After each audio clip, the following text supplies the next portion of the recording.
Ulat panahon. Ganap na pong low pressure area ang Bagyong Luis na nananatili sa bansa. Patuloy naman pong binabantayan sa labas ng bansa ang Typhoon Dolphin. Huling namata ng Bagyong Luis sa Bagao, Cagayan habang may namataang low pressure area sa katubigan ng Balaoan sa La Union. Naayon po sa pag-asa mababang tsansa na maging bagyo.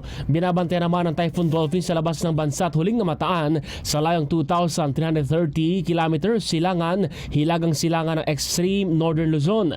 May hangin pong abot sa 150 km kada oras at bugso na abot sa 185 km kada oras at ito po ay pakanluran sa bilis na 25 km kada oras. Asahan ng malalakas sa pagulan sa Zambales at Bataan habang nakatamtama naman po hanggang sa malalakas sa pagulan ang mararanasan sa Metro Manila maging sa Occidental Mindoro, Batangas, Cavite, Pampanga, Ilocos Sur at iba pang karatig lugar.